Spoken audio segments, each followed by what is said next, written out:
Assalomu alaykum. Vaalaykum assalom. Firuz opa keldi. Davlat sog'misiz, salomatmisiz? Rahmat. Allohga shukr. Oxirgi 2-3 oy davomida muntazam hamma videolaringizni har kuni o'sha chiqqan paytda ko'raman desam ham xato bo'lmaydi.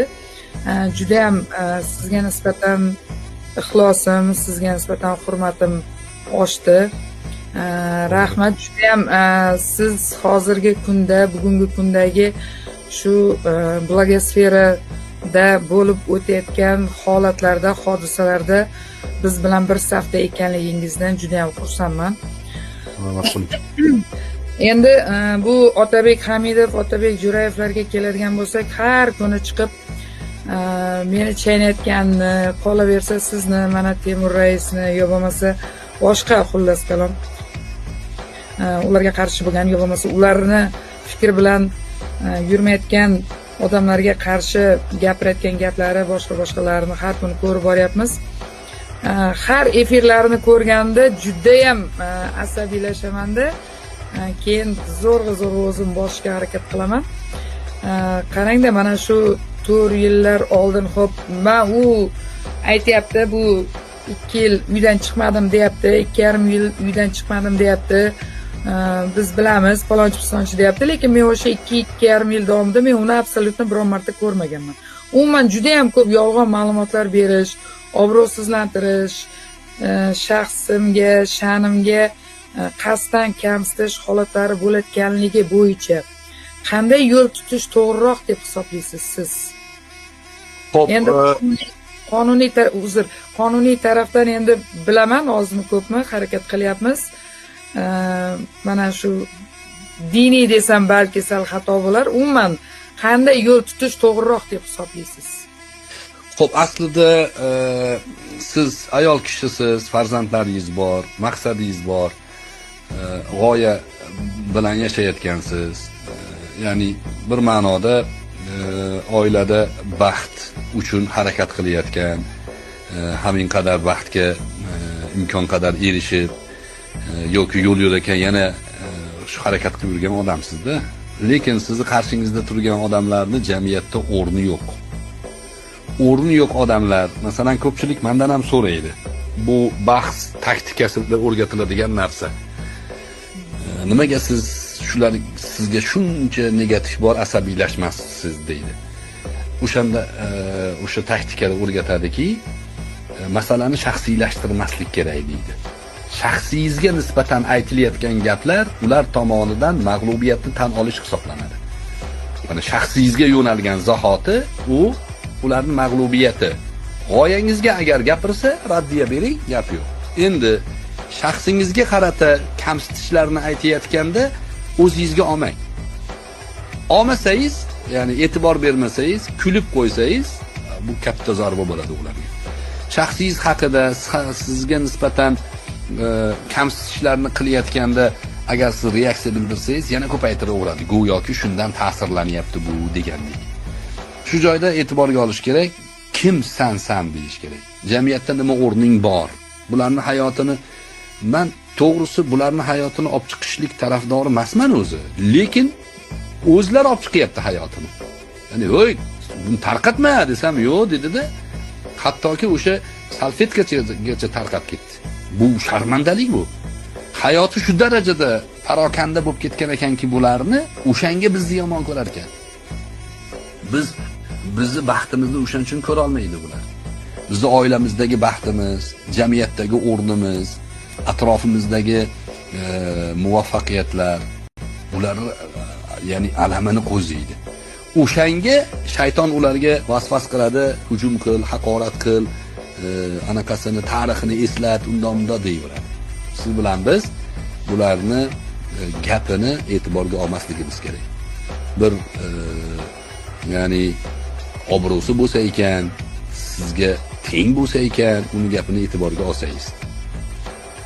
Tashlab qo'yish kerak. Endi qonuniy asosda shunaqangi ishlar jazosini qo'llash mumkinmi desa, endi bu ixtiyoriy. Masalan, erkak kishi men hech qachon yozmayman.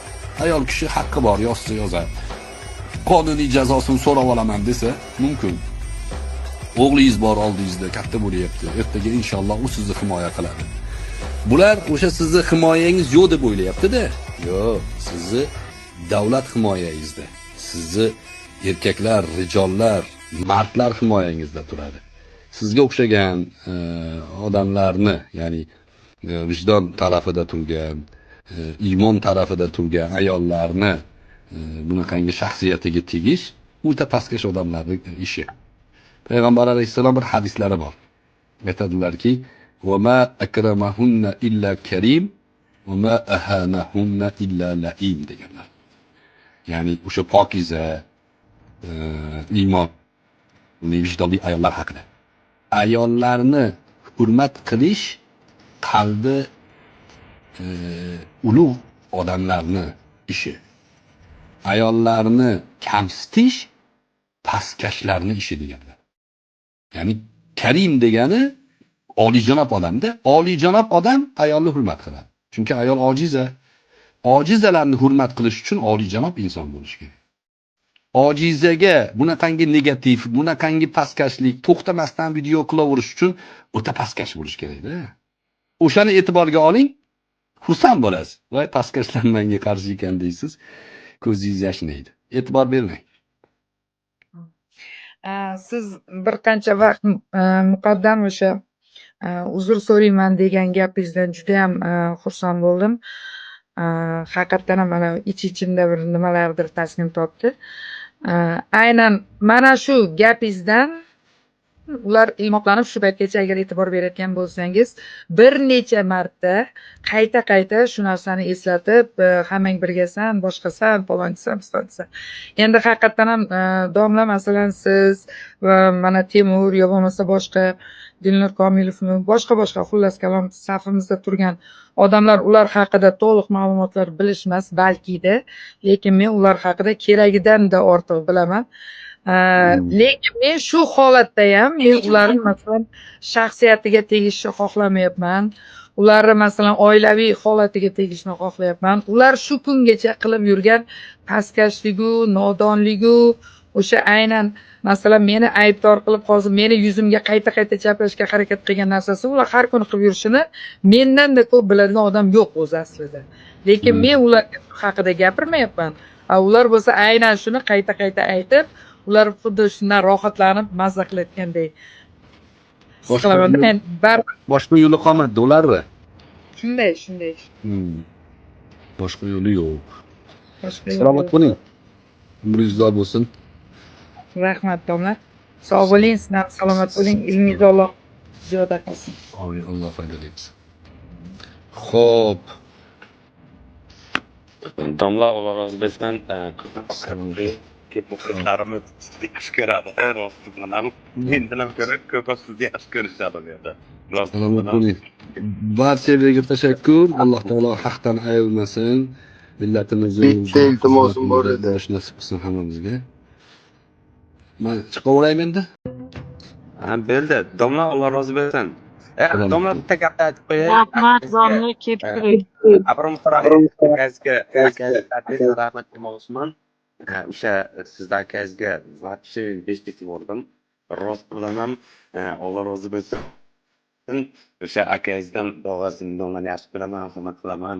Alloh o'zini deb deganimda men dilni sizga yetkazib qo'ydi. O'shaning uchun akangizni juda yaxshi ko'rib qoldim. O'zimni akam deb hisoblayman. Shu kundan Temur, assalomu alaykum domlaga bitta narsa so'rab olay. Erkinlik sifatida so'ray olmayman. Abror domla, assalomu alaykum. Tuzimisiz? Naryoqda hozir so'ray olmadim. Meni mayda vaziyat bo'lib qoldi. O'zi meni ismim Madina. Domla, meni o'g'illarim ham duo qiling domla. Haqqiga. Ota-onamni duo qiling.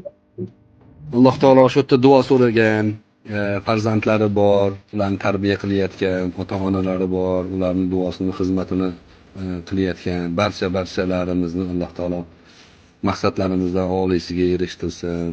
Ota-onamiz o'tib ketganlarimiz, ularni Alloh taolo rahmatiga olgan bo'lsin. Bo'ydoqlarga Alloh taolo juft halol turmush qurmoqchi bo'lgan qizlarimizga iymonli, insofli kuyov ato qilsin.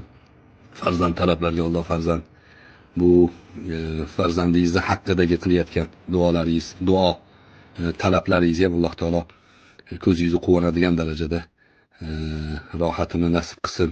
dunyoda obro' sharaf, oxiratda izzat toji kiydirsin. Jannatga ham nasib yetalashib bir-birimizni qo'limizni ushlab kirish nasib qilsin. Salomat bo'linglar, rahmat. Barchalarga tashakkur.